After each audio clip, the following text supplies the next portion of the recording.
नमस्कार दोस्तों, स्वागत है आप सभी का आपके अपने YouTube चैनल सिंपल मार्ग में। दोस्तों, अगर आप हमारे व्हाट्सएप ग्रुप को ज्वाइन करना चाहते हैं तो डिस्क्रिप्शन में उसका लिंक दिया है, वहां जाकर आप हमारे व्हाट्सएप ग्रुप को ज्वाइन कर सकते हैं। नर्मदे हर।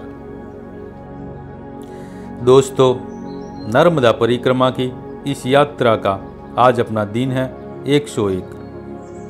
शनिवार 14 अप्रैल 2018।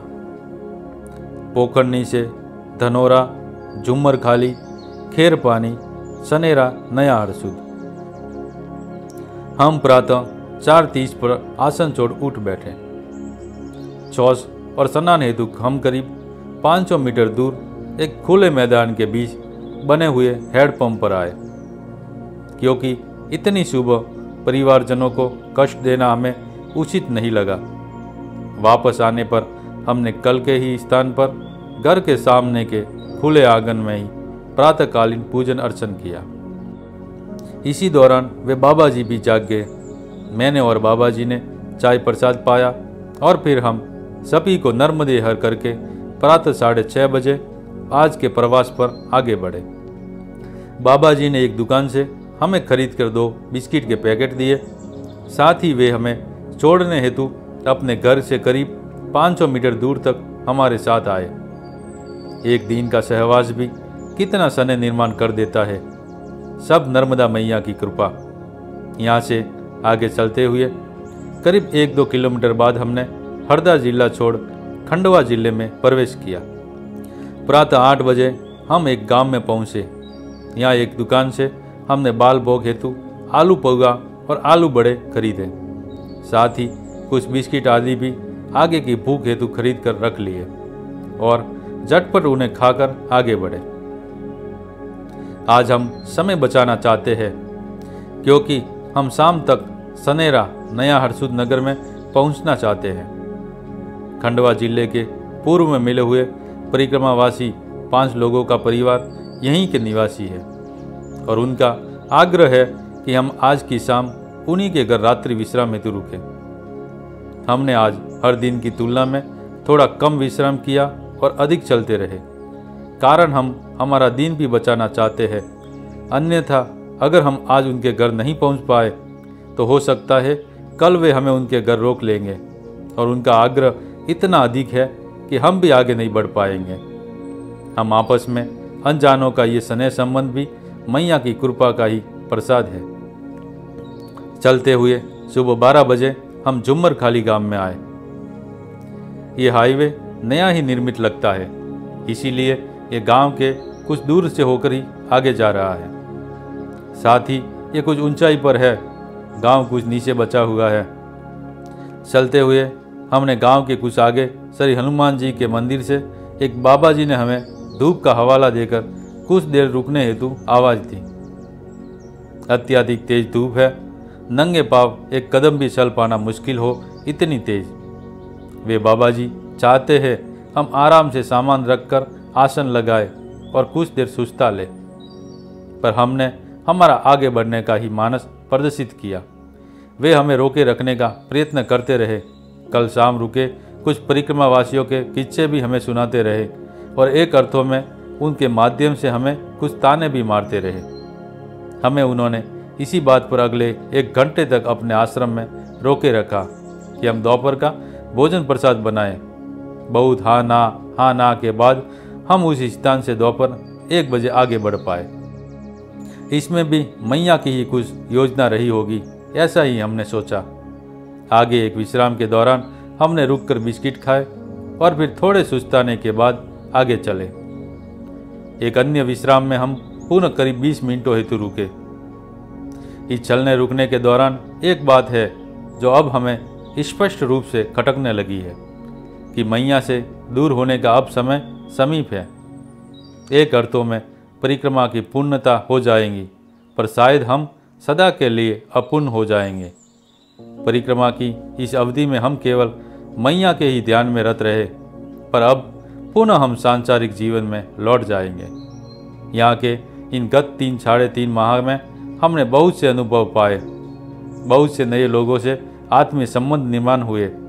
यही सब हमारी कमाई है जो हमें माँ नर्मदा जी की कृपा से मिली। ऐसे में ये सब छोड़कर पुनः उस सांसारिक जीवन में जा पाना हमारे लिए कठिन होगा। ये हम दोनों को ही लगता है। मन हमारा चाहता है कि हम मैया के तट पर ही कई निवासरत हो जाए, पर शायद ये अभी निकट भविष्य में संभव नहीं।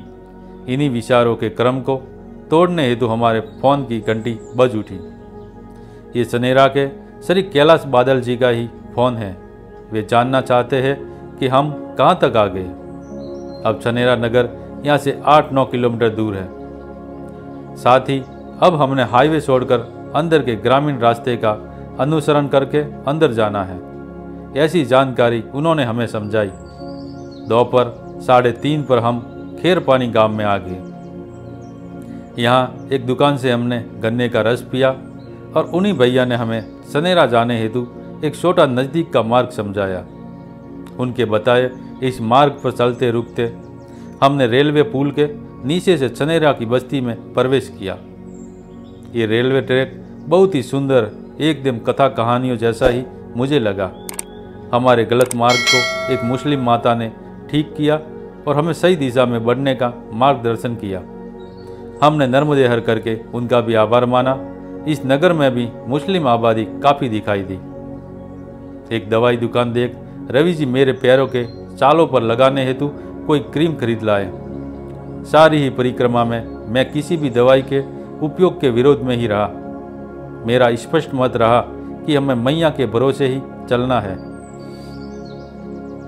पर हो सकता है कि नर्मदा मैया ने ही रवि जी को ये क्रीम लेने हेतु प्रेरित किया हो और बिना वजह का वाद विवाद टालने हेतु और रवि जी की चिंता समझ मैंने मौन रखना ही उचित समझा। श्री बादल जी का हमें पुनः फोन आया कि हम कहाँ हैं। साथ ही उन्होंने अपने सुपुत्र का फ़ोन नंबर भी दिया ताकि हम उनसे संपर्क कर लें। वे हमारी तलाश में ही निकले हैं। हमने उनके सुपुत्र से फ़ोन पर बात की। उन्होंने हमें वन विभाग के ऑफिस के पास से अंदर जाने की बात समझाई। साथ ही ये भी बताया कि श्री बादल जी वही हमारा इंतजार करते खड़े हैं। यह एक बड़ा नगर हमें लगा। घनी आबादी के बाजारों से रास्ता निकालते हुए हम चलते रहे। एक डॉक्टर साहब ने क्लिनिक से बाहर आकर रात्रि में उनके घर विश्राम हेतु चलने की पेशकश की, पर हमने उन्हें बताया कि हम श्री बादल परिवार के घर आज अतिथि है। इसके बाद आगे एक मुस्लिम बंधु ने हमें नींबू पानी पिलाया।